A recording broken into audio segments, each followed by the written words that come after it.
Yeah, okay, we're about to go live now. Okay. All right.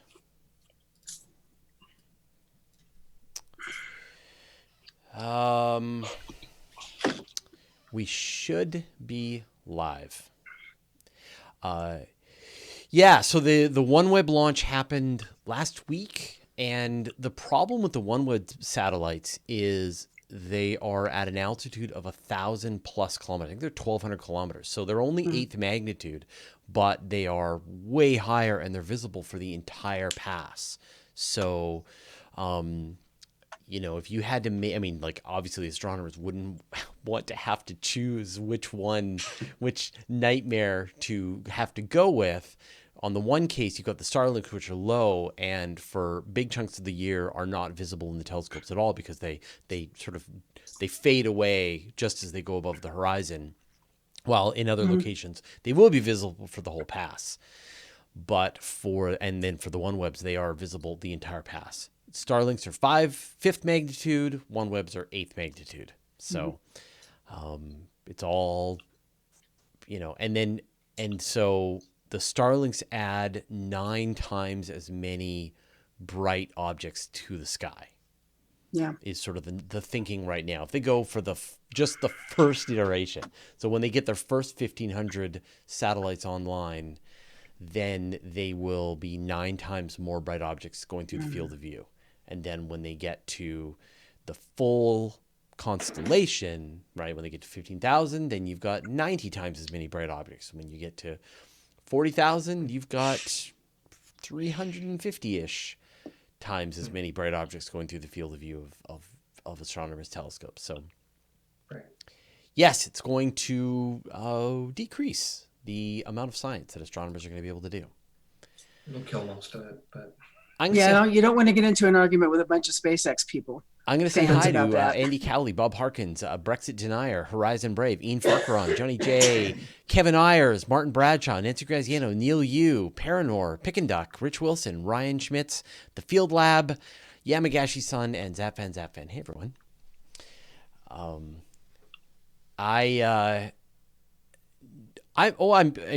Like the SpaceXers will have a hard time having an argument with me personally because I'm on board with Starlink. I'm signing up. Are you kidding? I'm getting my account. I'll be one of the first ones to do it. Just because I plan to live in a place where I need fast internet and I'm going to be buying it. So, and at the same time, I definitely encourage them to make those satellites dimmer. But I mean, global satellite internet constellations are they are gonna happen, right? There's no. I don't think there's going any back. question about Yeah, that. No. like is it gonna be SpaceX who's at least taking meetings, or is it gonna be China?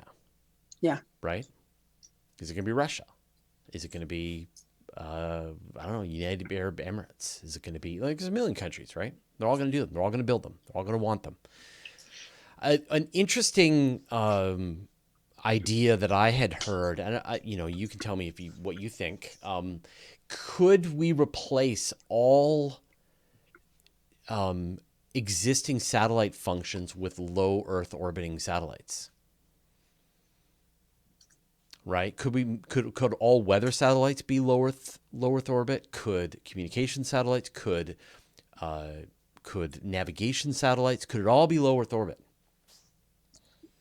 Well, I suppose you'd probably want to find out which ones you're going to need to have at geosynchronous. Well, do you need geosynchronous? Well, that's where I'm getting at. Yeah. I mean, is there anything that like obviously instead of having one satellite at geosynchronous, could you have, since there's already going to be 40,000, right? Could they provide weather forecasting? Could they provide? There you go. Yoav is in the chat. Yoav, you're going to have to tell us whether it's possible. But anyway, it's I thought it was an interesting idea because then they're actually less of a risk of space debris, right? When they're low Earth orbit, then they all come back to Earth within 5 years. So So I think the only thing you might want to think about is where they all are in terms of launch. As long as we know exactly where they all are, planning launches isn't going to be, that's one of the issues. yeah.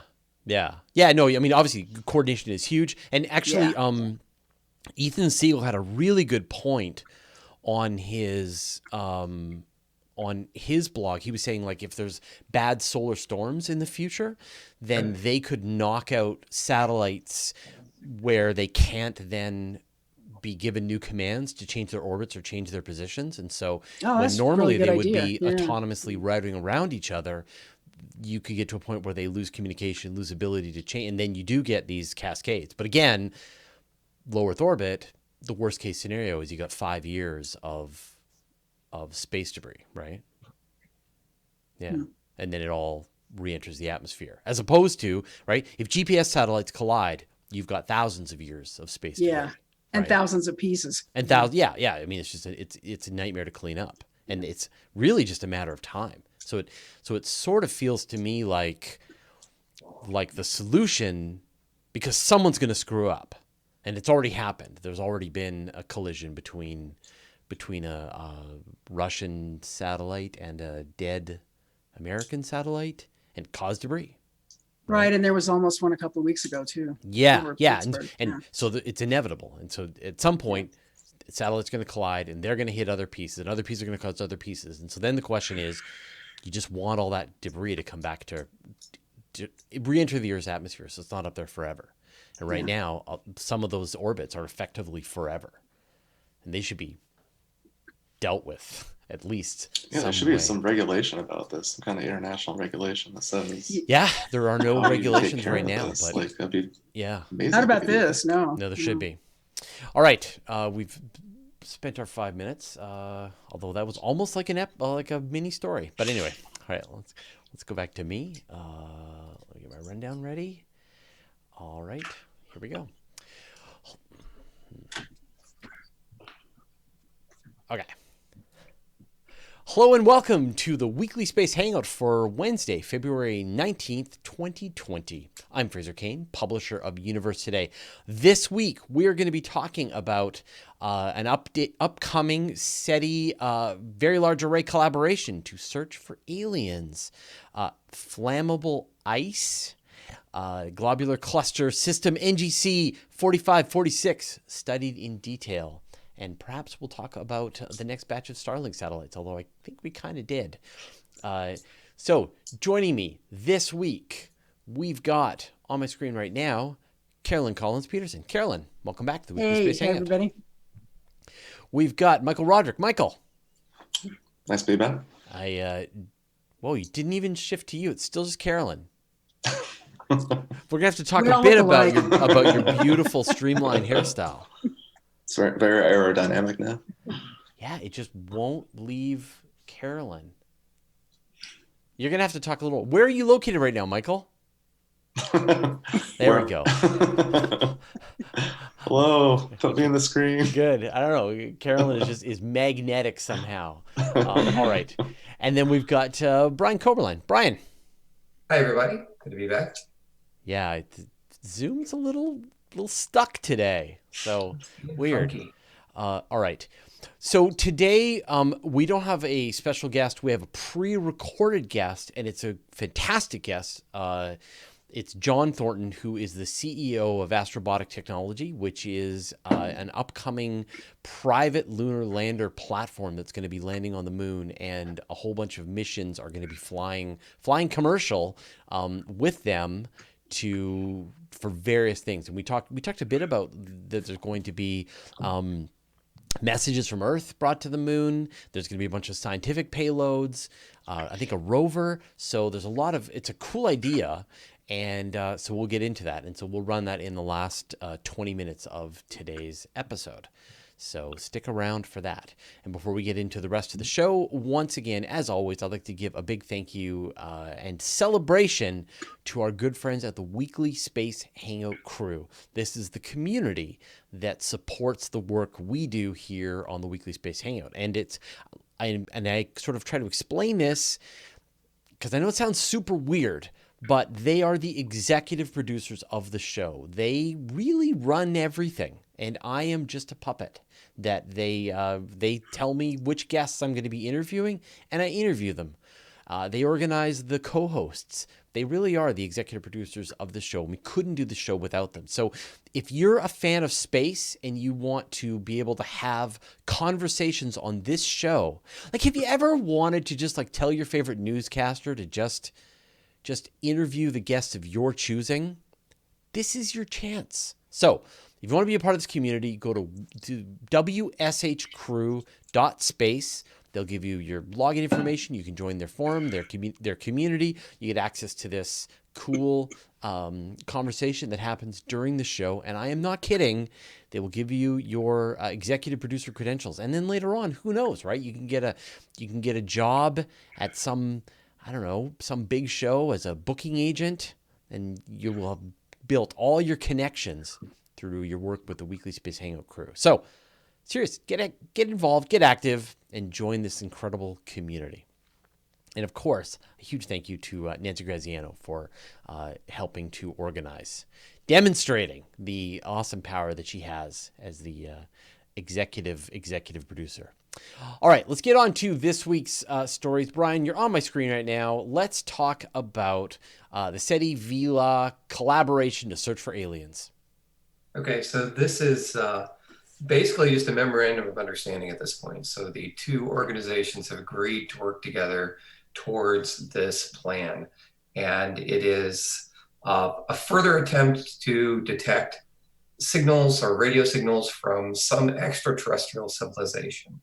So a lot of people have heard of SETI. It's famous in movies like Contact and stuff, of this idea that we're going to do that. And Contact is kind of a good example of how a lot of SETI stuff has been done. In the movie Contact, there's actually dedicated time where the antenna array is being used specifically to look for aliens.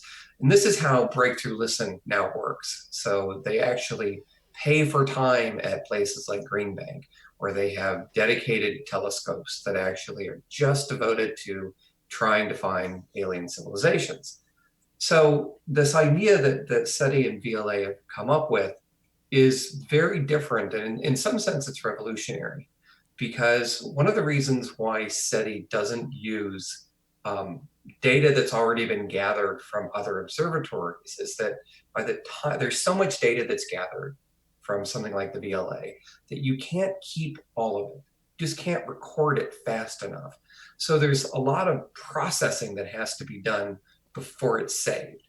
So with the VLA, you have all of these antennas and all of these signals are coming in, and they get funneled very quickly through something called a correlator, which is a special custom-built supercomputer just to do one type of calculation very quickly. Is it aliens? It just asks itself. In the case of the correlator, it's where is that data from? So this is how you can make such high resolution images, is that you have all of these antennas and the signal comes in slightly different times. And the correlator basically lines them up. And if you know how far separated those two dishes are, by lining up the timing of those two signals, you know exactly where this signal is coming from in the sky.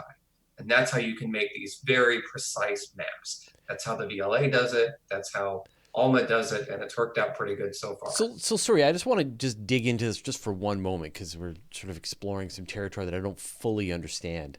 Okay. Now, I know that radio telescopes don't have pixels in the same way that a modern telescope does. That you're essentially pointing your dish at some spot in the sky and you're saying, is there radio waves there? At what is the signal strength? What is the frequency, etc. And modern radio dishes will line up a whole bunch of detectors on the dish simultaneously so that it acts like multiple pixels. But you're whoa, okay. All right. So can you... But you're talking about multiple dishes all working in concert using interferometry, right? Yes. Okay. But they're not creating multiple pixels per se. But I'm saying on one dish. So one dish can see, one very large array telescope can see multiple pixels at the same time, because the detector's array can essentially receive signals all at the same time using the dish. Right, but they're not using them in different pixels. So like Green Bank actually has a multi-pixel detector. That They have a detector that has more than one pixel at the same time, Right. and it's good because Green Bank can actually sweep the sky to do a large scan of areas of the sky, Right. and so those multiple pixels actually are very useful. When you have an array of antennas, so the VLA and then ALMA and some other places, what they're doing is the size of your dish basically limits how precise of an image you can get. So when you see optical telescopes, for example, if you have a home optical telescope that it maybe has a diameter of 6 inches, you're limited by that size, by how sharp you can get. No matter how clear your sky is, there's a limit to how sharp your image can be of, say, Saturn or Mars. Right. If you have a bigger telescope, a 4-meter dish, a mirror, then you can get much more precise images. Now, for light, your wavelength is really small. It's on the order of a few hundred nanometers. So when you create a mirror that's that big, you can create a high-resolution image. Radio is on the order of centimeters or millimeters, if you're talking about that, which is huge compared to visible light. So the type of dish that you can actually aim is like having a little hobby telescope. It's just the image that you can create with it is really blurry. And you can see this with early radio images. In fact, there's a lot of them, they don't even have really any radio images because they just have the signal. Yeah.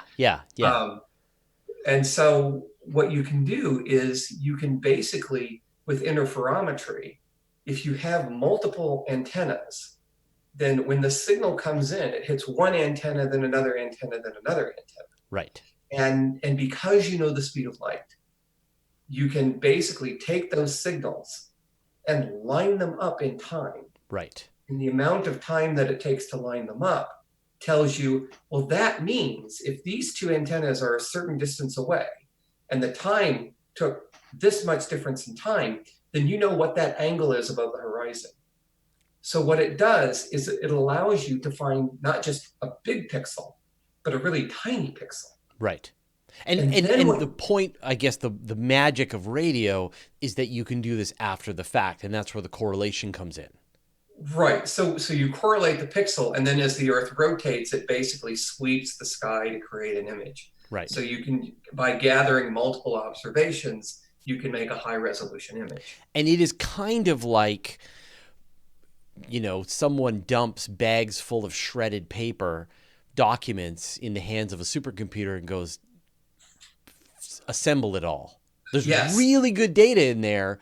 You just have to take all those little pieces of paper and line them back up again because, it was more efficient from the telescope side to just collect as much data as humanly possible and then let computers merge all that data together to make to make really high resolution images of certain targets on the sky.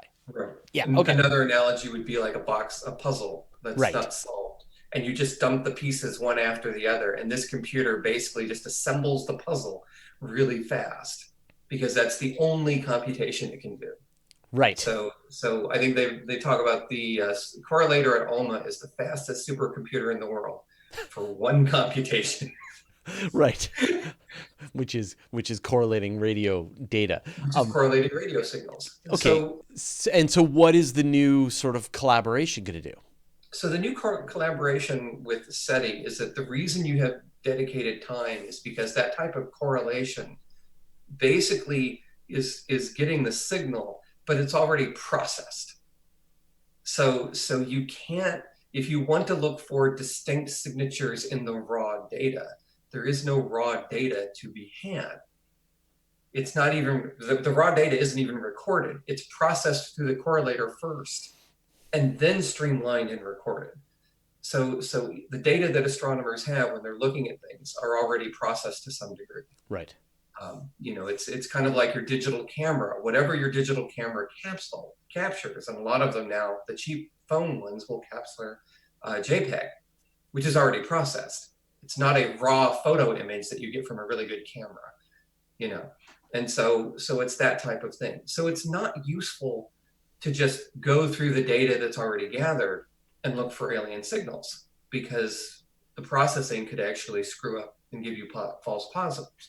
What you need is raw data. So the way Breakthrough Listen is done is gathered its own data. This idea is to say, can we get access to the data before it hits the correlator? Can we get access to the raw data that the VLA is taking? And so their idea is to actually take the signals that are coming in from the VLA and basically split it into two signals, one of which will still go to the correlator as normal. But the other signal goes off to a specialized processing computer for SETI that will do a similar type of thing. And all it's going to do is take this massive fire hose of data, process it for anything interesting, and dump the rest because it can't save it. Right. So it will gather possibly interesting signals. Right. And then just like write wow, and then just put it off to the side. Wow, and flip. Yeah, they'll have a specialized computer that goes, no, ooh, no, ooh. Yeah. And then it'll just save all the oohs, you know? Yeah. What's neat about this is that SETI is doing its own funding for its computer and the connection to the VLA. So this isn't a burden on the VLA. The other part of it is that the VLA does science as normal. So what's really kind of transformative about this idea is that the radio observatory just gets to do all the research that they're going to do. They don't change what they're looking at. They don't make any special adjustments for SETI. And SETI just kind of rides on the back of the VLA. And if anything interesting comes through the pipe, they'll have it. Right.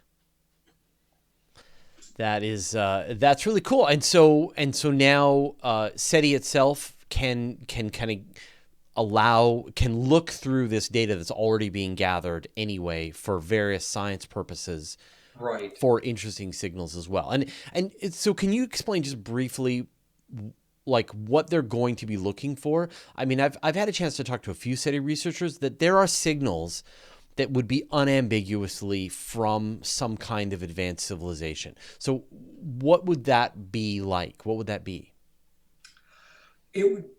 Typically they would be the type of signal that doesn't clearly happen from a natural process. So the one that Sagan always made famous was some type of strong signal from a localized point that was in what's known as the water hole. So it's a radio signal between an oxygen emission and a H2 hydrogen emission. And so basically in that gap, there isn't a lot of anything that makes a radio signal there. So if you were looking at various things and you found this strong kind of pulse of anything that was coming from a specific stellar region, that would be a strong indicator. Yeah. There are other ones that they look for, but I'm not as familiar with what specifically they're looking for. Yeah, and I know talking to SETI researchers that they are like unambiguous. Like you see a certain signal at a certain frequency, and there is no natural process that anyone can conceive that could generate that kind of signal. And so you see one of those, and you literally just say, "That's it. It's aliens." Right. Yeah, which is why, I mean, it makes sense, which is why to scan the skies, because exactly. Yeah. And the VLA is doing sky surveys. That sounds great. There's a project called VLAST, the Very Large Array Sky Survey, that it's still going. Yeah. That type of thing will be very beneficial. And if the NGVLA gets funded and built, then you have a vast, larger amount of array telescopes that are going to be able to do this. Fantastic. That's great. Michael, what do you got? So looking for globular clusters. So globular clusters are really just giant clusters of stars that we see around other galaxies and our own. And we don't know exactly how they form. We think they can maybe form in mergers of galaxies. Galaxies collide, you get this burst of star formation, they form a lot of clusters, and maybe some of those clusters go on to survive and become globular clusters. We're not really sure, but we do know that a lot of other galaxies have them. So there's one galaxy that they were looking at, if I can get the name again, NGC 4546. 4546, yes. Yeah. So very boring catalog name. But what they did with this galaxy is they're able to model the light of the entire galaxy itself and then essentially subtract all that diffuse fuzzy light out. And when you do that, when you subtract all that light out, then you can see these point sources, which are clusters of stars that are around this galaxy. So when you think of a galaxy, one of my professors would always describe it as you have a pizza pie with an orange in the middle. If you look at the distributions of stars, so you've got kind of this flat disk of the galaxy, you've got this bulge in the center of that galaxy, and the stars just kind of have this nicely fit profile of where they belong in the galaxy. So if you can model that out, if you know exactly where you think the stars should be, you can get rid of all of that, and then you can look for these little clusters which are orbiting around the galaxy itself. And so this group was able to do that. They're able to subtract out this light, and they're able to find a good amount of globular clusters that are surrounding this system. And additionally, when they were able to subtract out this nicely modeled, decaying profile orange and pizza model, they were able to see some dust lanes and some kind of misoriented disks within that galaxy, again suggesting that maybe in the past this thing had interacted with some other smaller galaxy. So maybe this thing actually did go through a merger in the past, and perhaps that's why it was able to form this population of globular clusters. So in doing this modeling, then you can figure out a lot more about the history of these galaxies, what's been going on in the past with interacting with other neighboring smaller galaxies. So is it thought that it stole these globular clusters from the dwarf galaxies that it consumed, or is it that these formed with it, but they were kicked into these funny orbits through various mergers and acquisitions in the past? So that is a hotly debated topic about where these things form from. We should write a paper. There's two populations of globular clusters we have in the Milky Way galaxy. We call them red and blue clusters, which means one population has lots of metals, so they're red. One has few metals, so they're blue. And we think that the blue metal pore systems were formed or accreted. They were formed either in the Milky Way or they were accreted by a satellite galaxy. So the red ones, the metal-rich ones, were formed during an interaction where these clusters then formed during that interaction. They weren't just accreted. So this system also seems to have this kind of bimodality where you have these red clusters and these blue clusters. So it could be that we are seeing that the system had some that was born with or that it accreted, and then some that were formed during some interaction. But this, the science that's been done here is looking just with photometry, so you're looking at images. You don't have a lot of detail when you're looking with images. If you really want to know, you need to get spectra to get a precise metallicity, ages, masses. And so this is kind of a very big preliminary step before you can go and propose to get spectra of these systems to say, I want to know exactly what is going on here with these clusters. I mean, the part that really amazes me about globular clusters is just how old they are, in some cases formed as early almost as the universe itself. Is that age a clue to their formation? Well, if they're that old, you could also say that there was some collision that long ago and they formed during that collision. I don't know. I don't know what the correct answer for that would be. It's, again, this is all very much in debate. But it's interesting you brought that up, though, of how old these are, because these were actually used as a kind of a baseline for the age of the universe. Yeah. So long ago, cosmologists were coming up with these values for the age of the universe. They said, well, the age of the universe is actually younger than these globular clusters, and astronomers were trying to back up. It's physically impossible. Right. Like it sets a limit to say the oldest. I mean, the great thing about them is because they all formed at the same time, you can count up all of the stars that have already gone through their entire lifespan through their main sequence phase and into white dwarfs, and then the color of the stars, you just shift down to lower and lower mass stars. It lets you quite precisely figure out when these things had to have formed. It's absolutely fascinating. Right on. Carolyn, flammable ice, come on.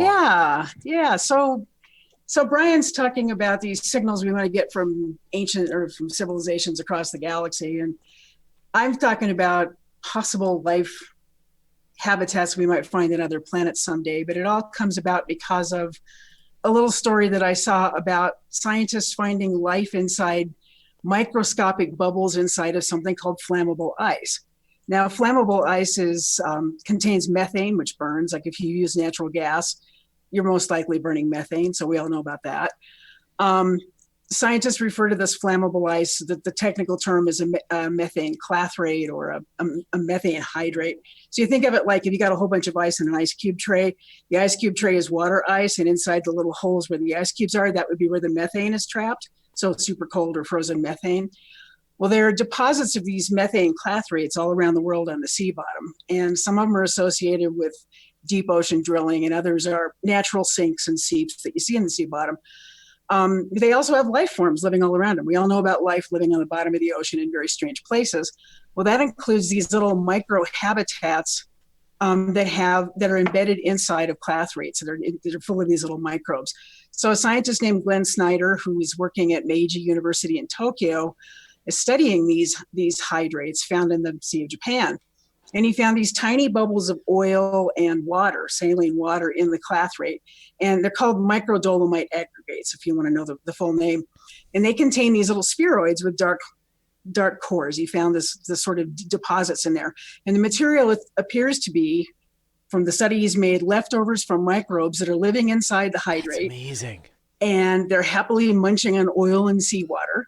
And they're carving out living spaces inside the hydrates and depositing their waste materials as they go along. So are they generating the methane? No, the methane's already there. Okay. But they're living in the methane, which is inside the ice. Which is not really this place you expect life to be, but there it is. I mean, I'm looking at the pictures and I'm sort of imagining like a beehive, right? And you can sort of see all of the hexagonal structure. You've got the ice forming this lattice around it, and then the gaps inside are That's where kind of what the it looks pockets like, of methane are. Yeah. So anyway, and it's interesting. I mean, I've read about these methane clathrates before. There's a whole bunch of there were some people drilling in the bottom of the Gulf of Mexico, and they found these methane deposits, and there was these ice worms actually kind of happily living there and eating sulfur and things that were there. So the basic story isn't necessarily the microbes existing. I mean, those are all over the planet.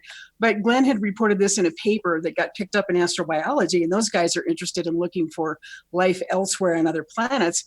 And he basically wrote that it changed his way that he thought about things, about where life could exist elsewhere, not just on our planet, but elsewhere. And he said, providing they have ice and a little heat, all those frigid, cold planets at the edge of every planetary system could host tiny microhabitats with microbes building their own little Death Stars. That's what he called them, and making their own tiny little atmospheres and ecosystems, just like we discovered here. And when that really caught my attention. Yeah. Well, when you think about, I've seen some estimates that there are potentially 1,000 times as many of these ice water worlds than there are terrestrial planets in the habitable zone of their star. We probably have hundreds here just in the solar system alone. Well, and so you look at this now and you say, okay, we have these things here on Earth in a habitat that we're kind of familiar with, but the question is, okay, where else in the solar system that we have methane clathrates? You've got comets, you've got Europa, probably, you've got Enceladus. And in fact, I contacted Dr. Snyder and said, did I get this right? Actually, he contacted me first saying, thank you for the nice story. And he mentioned that their team has actually seen gas plumes, just like the ones we see on other worlds, coming out from these hydrate sites in the Sea of Japan. So we've kind of gone back and forth on this a little bit. Amazing. And it could be a place, you could look for that somewhere else on Europa or someplace like that. And so there could be a very specific chemical fingerprint of the gases that are coming out mixed in with potentially something that the the microbes could be emitting as well to Yeah, give that's you an a interesting. sense Yeah, that's one interesting way to do of it. what you're looking at. Yeah. Yeah, yeah. Absolutely fascinating. I mean, just when you think about these other environments, it really starts to push to that concept of alien life, right? You've got microbes living in an environment that is utterly alien to anything that we could even comprehend, living in an ecosystem that's completely disconnected from sunlight and liquid water. Well, and way it could happen on Mars too. I mean, Yeah, if you yeah. got this underground ice, my first thought was, because I studied comets in grad school, was, well, what about comets? You know, could these be part of? I mean, this is really extending it a little bit, but could they have delivered these microbes? And that's sort of a wild gesture, but it's an interesting thought, and it's an interesting find to think about. There are these other habitats, there are these other places that we can find life in, and they're happily studying. You can happily study them right here and see what they're doing. There's another idea that Avi Loeb and team had presented. I don't know if you saw this idea that if I just say Avi Loeb, you're like, what? Yeah. No, I know. I've met him. Yeah. Where you've got comets they're coming in from the Oort cloud, and they are passing right through the Earth's atmosphere, just sort of scraping the top of the atmosphere. Yeah. And because they're already on such a big orbit, it doesn't take a lot of additional energy to kick them out of the solar system entirely. And so you could have this two-part scenario where a comet gets close into the Earth's atmosphere, scoops up some of the microbes at the upper levels of the atmosphere, and then takes it out into space, and then some later event kicks it off into an orbit that takes it off to another star system. And so you can imagine this mechanism that is carrying single-celled microbes from star system to star so system. Panspermia isn't quite as weird as it sounded. Yeah, still sounds weird. But it's sort of a fascinating idea, because it's sort of the only plausible idea that I've heard for like interstellar panspermia. So anyway. Well, we're going to go into our interview in a second, but before we do, I want to give my co-hosts a chance to let us all know some stuff that they're working on and where people can find out more, and then I'm going to let them have the rest of their evenings while I stick around and we run the interview. So, Carolyn, what are you working on? Right now, not a whole lot. No, I'm writing you just a lot wrote of an articles. article all about flammable ice, so people want to see I did. that. No, I have. You can read all of my stuff at thespacewriter.com. I do post on Twitter from time to time at @spacewriter, and in about another month I'll be hawking my new book about observatories. And so, Space Writer on all the things. Yes. Michael, what are you working on? So we've got astronomy on tap coming up this coming Monday. We're going to be talking about technological advances in astronomy, so new cameras, telescopes, and where is that going to be? State College, Pennsylvania. So at Happy Valley Brewery. If you're in Central Pennsylvania, you can come check us out on Monday. Learn how we do science, and that's what I'm doing. I'm on Twitter at Michael Roger. Awesome. And Brian, what are you working on? I've been working on my website. You can find that at briancoberline.com and check out the new look and some new content. And congratulations. That's misery. That's misery. It is. It truly is. Yeah. You can find me on Twitter at briancoberline. And so that's where I spend most of my time. I every year make my website less complicated. So every year I just get closer and closer to the default WordPress layout, because I am not interested in any kind of customization work on my website. I do not care how different it looks from the default experience, because I just am sick of, changing the theme and dealing with all of that. So I know your pain, man. It's like fighting with computer pixies. Yeah, exactly. But and so briancoberline.com, and of course Brian Coberline on all the things, and occasional contributor to Universe Today. Occasional contributor to Universe Today. Okay, so we put a new video out on our channel all about Betelgeuse and sort of the really cool new pictures that came from the European Southern Observatory. Our next episode is going to be about the Artemis lander plans from Blue Origin and others. So that's going to be showing up. It probably won't be done by Friday. It's a very big episode. It's probably going to be 20-ish minutes by the time it's all complete. So it might be early next week. So stay tuned for that. Apart from that, I'm Universe Today on all the things. So I'm going to put my co-hosts into the screen here so that we can see them all. I'm going to give them all a due, as well as a big thank you for them joining us. Thanks to everyone in the chat, and thanks, of course, to our good friends of the Weekly Space Hangout crew. But don't go anywhere, because we now have a very fascinating interview with someone who is planning to put a lander on the moon. And apparently, it's a very difficult thing to do, which I'm sure Yoav, who is watching us, can confirm. So thanks, everyone. To my co-hosts, you're free to leave. The rest of you stick around, and let's watch the interview. All right, so back to me. Let me bring up my interview. And here we go. Hey, it's me again.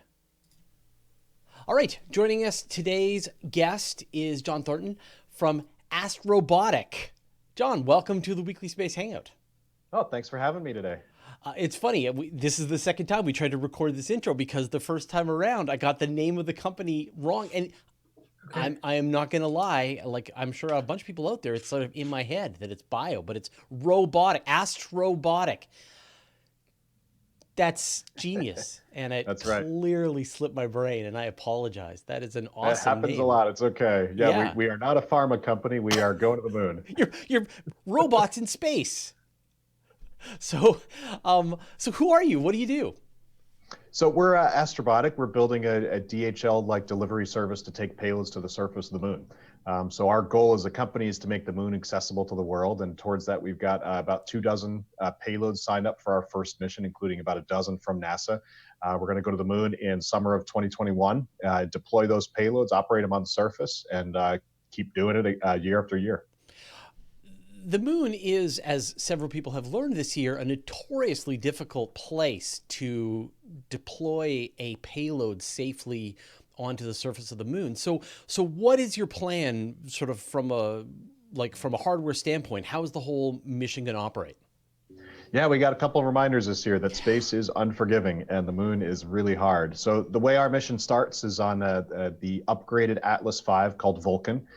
So we're going to start with that launch out of Florida.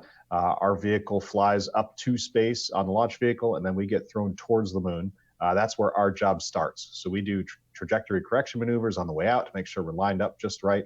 And then once we get to orbit, we slow down into lunar orbit, stay there for long enough to make sure that we're lined up over our landing site. And then we descend down to the surface in an Apollo-like trajectory to get down. And then once we're on the surface, if all goes well, then we're going to become a power and communications hub for the payloads, our customers that come with us. So we provide those basic services, so the customer just has to focus on what they want to accomplish on the moon. And what are some examples of the kinds of payloads that are being scheduled for this mission? So we've got about 24, but a few examples are about a dozen from NASA. They're looking at the regolith, and they're looking at radiation and magnetic fields and things like that, just trying to understand more about the moon. We have one from the Mexican Space Agency, fairly modest new agency, but they could be the fourth nation to operate on the moon after China, which would be pretty cool. Yeah. And it's an honor to be a part of that story. We also have a payload from the UK that's deploying this really cool walking rover. It's a little guy that's got four or maybe 6 legs that walks across the surface of the moon. It'll be the first walker on the moon. Carnegie Mellon is sending a rover to the surface of the moon on our first mission. They'll be the first university to deploy a rover on the surface. We've got a payload from Nepal, other side of the world, and they're actually taking a piece of Everest to the moon. There was an astronaut that brought a piece of the moon to the Everest, so it made sense to go full circle on that. We're also partnering with some of the schools in the area to bring some of their artwork and things up to the surface. There's even a drink company from Japan that wants to send a time capsule up to the moon. So it's a whole array of things. Well, let's talk a bit about just the philosophy of this, because I think, we've seen that commercial space exploration and space mining, space resource harvesting is a notoriously difficult industry to get into. And we've seen a couple of other companies, Planetary Resources and others, are struggling to make space exploration a profitable venture? And a big part of it is because it's just a gigantic hole where you dump money in that never ends, sort of like owning a boat. And so, except it's a hole in space where you throw money at. Anyway, and so I really like this idea that it's sort of a blend in between, that you're providing, as you say, the DHL, you're providing the platform that is on a scheduled trip to the moon, and then people who want to run some kind of experiment can come along for the ride. Because normally missions are done very bespoke. So can you talk about sort of how you figured out where to sit in this spectrum of from, pure science to pure commercial? Yeah, it's a great question. We got started 13 years ago as a company, and we went through several machinations of different business models. One was thinking about being an explorer company and sell the resulting data. That didn't work. Went through a couple other iterations, but what we realized is that the launch vehicle model is really the thing to copy here. So that we aren't the ones doing the explorers. That's not our business, is not exploring. Our business is the delivery. So our business is to take those payloads up there, be they for exploration, resource development, education, even national pride, whatever the reason is, they all need transportation. So that was the common thread that we saw, and the hole that we could fill, and the need that the world was looking for. So what we went out and did is we went and convinced folks that yes, this should exist, and yes, you should buy it. But the big breakthrough was last year when NASA came out with the Commercial Lunar Payload Services program, where NASA was positioning to become a routine, regular buyer of commercial services to go to the moon. That signaled that the market is there. Maturity's reached the point that yes, this is the tipping point to move forward with the next step of creating the next transportation system to go to space. So what do you think? I mean, what do you think the future holds? I mean, I think you're exactly right that you can really see from NASA that model is very compelling to them to say, instead of having to design the launch vehicle and the second stage and the part on the top and and the cruise phase and the landing and descent, et cetera, et cetera, et cetera. If you just want a mass spectrometer on the moon, just here's the instructions bolted onto our spacecraft and we'll handle everything else. So do you see this model getting replicated for other targets around the solar system? Short answer, yes. It is dependent on a question of when and the demand. So we reached that tipping point with the moon because it's our nearest neighbor, because there's universal global appreciation for the fact that we need to go there to learn to live off the land, to develop these technologies. That's really the key part. If we get to that point for other destinations, that's going to be the next big thing for other destinations. But even on the moon, there's even more advancements we can make there with this same kind of business model thinking. So the next service we're offering on the surface of the moon is actually mobile payload as a service. So say you have a neutron speck that wants to take measurements across the surface of the moon. Yeah, you can ride on our lander, or you can take a ride on a rover and we'll drive it across the surface of the moon. And then take it even further. Potentially, we could become a sample return service, right? So NASA just orders up, hey, I want a sample delivered, 5 kilograms of sample delivered to Johnson Space Center from this destination on the moon. Here's a check, go do it. That's the kind of thing that we could do commercially on the surface. And then eventually, we could get into the water fuel business.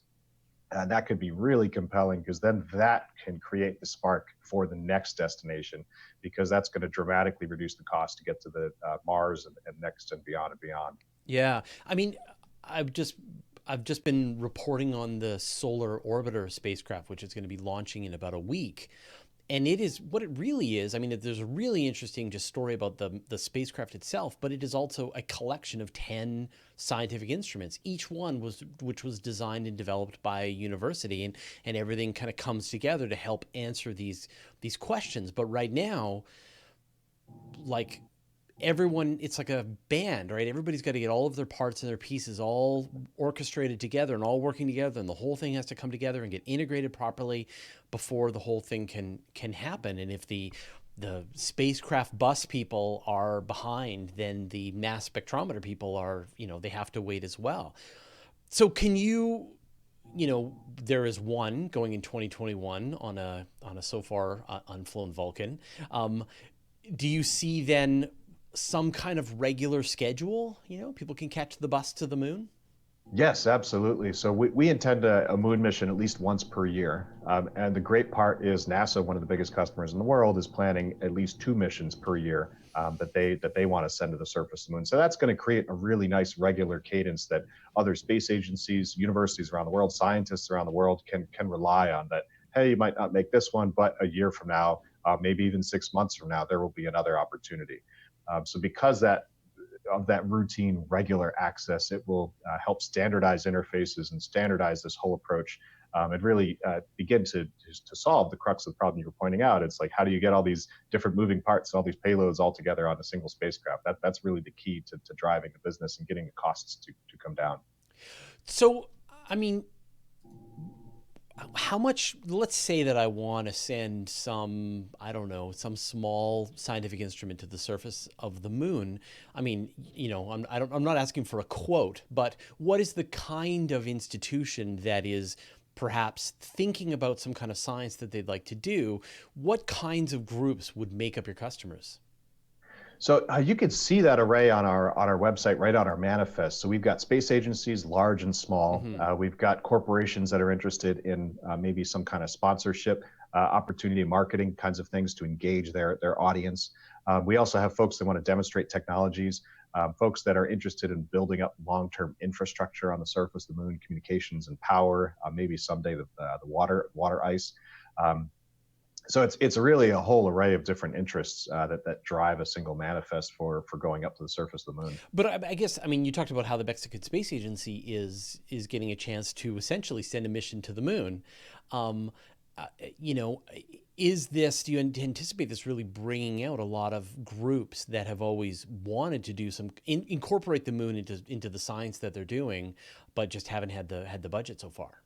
Absolutely, yes. I mean, the moon has previously been inaccessible. You'd have to partner with NASA and or another major space agency that's going. You probably have to spend tens of millions of dollars to even send the smallest bit. Now we're making it available at $1.2 million per kilogram. That's there a you lot go. to You just did give me and a I, price of quote. course. Okay, perfect.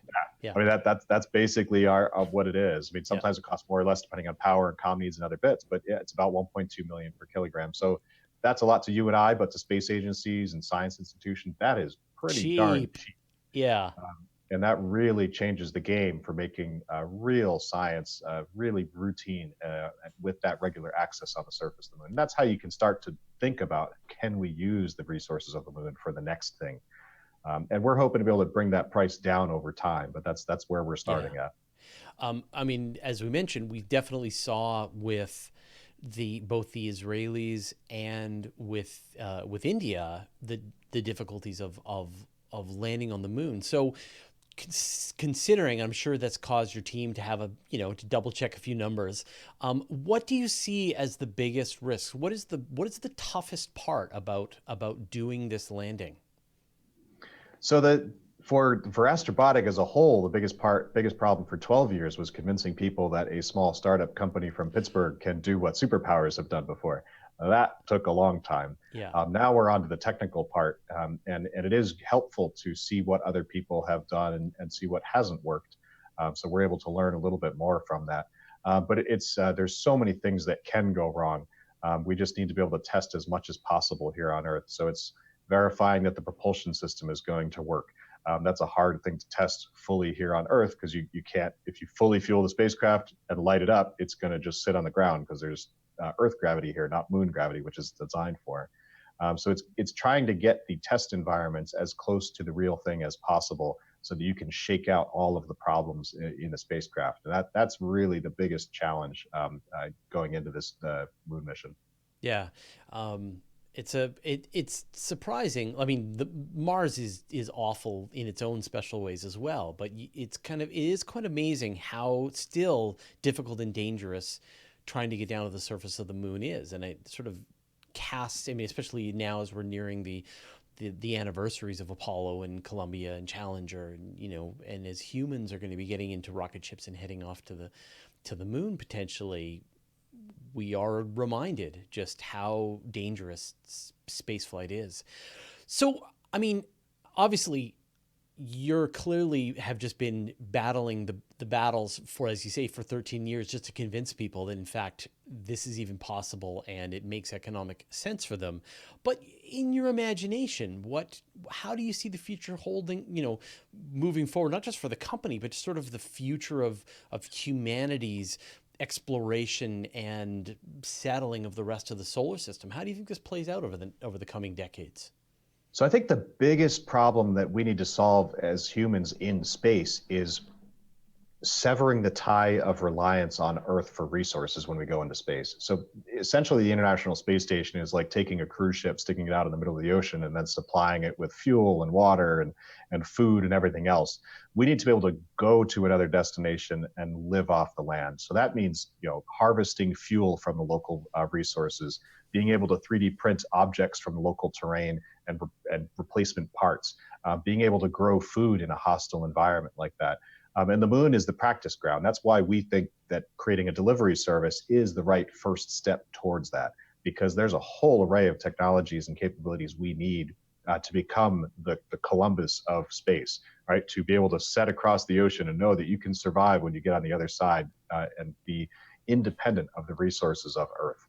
Yeah, I mean, I really just describe it as this infrastructure situation. You fly to Hawaii for a vacation, and there is infrastructure there. There is a hotel to stay at. There's an airport for you to land at. There is electricity. There's food. There's all these things that the human being requires to be able to enjoy a vacation in a tropical island. And it's that infrastructure that is utterly lacking from the rest of the solar system so far. And yet, with infrastructure comes this reliability and sort of a sustainability that we're just not there yet. Has the revolution in reusable rocketry and in theory the lower prices that are coming down? I mean, the Vulcan rocket is kind of a response to everything that SpaceX has been doing. That's been helpful. Yeah, absolutely. I mean, the pressures, the market pressures in the launch industry, I think, are certainly making it stronger. And I think that's going to be able to create an even stronger building block for the next thing and the next thing. I mean, if we were doing the same old thing we were doing decades and decades ago with government launchers that cost hundreds of millions of dollars, that our company wouldn't exist. There's just no way. So we're already benefiting from that now. So what's possible when we can get it another 50% cheaper or another 100% cheaper, even to cut the cost in half? How far can we go? And is the moon really just going to be a stopping point, a waypoint on the way out to Mars, where you refuel and pick up anything that you need on your way out that might be cheaper and easier to get there?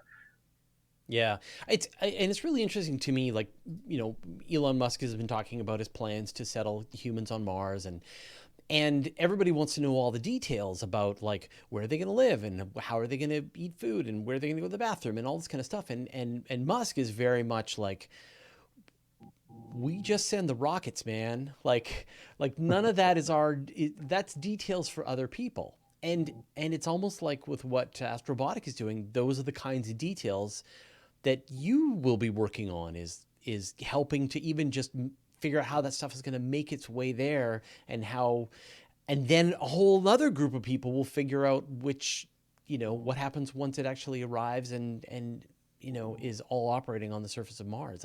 Like you can see that people have these oversimplified concepts about how this plays out in the future, but we have seen how logistics functions here on planet Earth. There's no reason to believe that it all wouldn't operate in kind of the same way just out in space. That's absolutely right. I mean, we're not building a capability, and that's we're really building a complex economy. Yeah, that's the way we're really going to be pushing further and further, and that's what has benefited space so far. Is we should take credit and recognize that we started space 60 years ago as a species, and now we have a thriving space satellite industry that has created affordable, cheap launch and has created a whole array of technologies and things you can buy right off the shelf. So that is part of the infrastructure, part of the space economy. Now we just need to keep pushing it further and further outward to make it affordable and accessible to get to the next destination in a routine, regular way at the moon. Well, John, if people want to find out more, want to follow what you guys are working on, and want to set their calendars for when you actually fly off to the moon, where should they go? Yeah, you can follow us on our website. We've got a great mailing list there where our D list goes to. You can check out Facebook, Twitter. We've got Instagram as well. And if you want to join our mission, there are ways, so you don't have to pay $1.2 million per kilogram. We do have a program called Dhl Moon Box where individuals can send mementos up to the surface of the moon. It starts at just a few $100s, and people are sending inscriptions to the surface. They're sending family photos. We even have some family pet hair going up to the moon. That's light. So really, any fun way that you want your story to interact with the moon, we can make that happen. Yeah. I mean, I don't think we've ever had an opportunity to be able to send what we want to the moon, at a fairly affordable price compared to to what it used to cost. So I sure hope the mission plays out. Well, thank you so much for taking the time to chat with us today. And again, good luck with your mission. Thanks so much for having me. Really appreciate it. All right.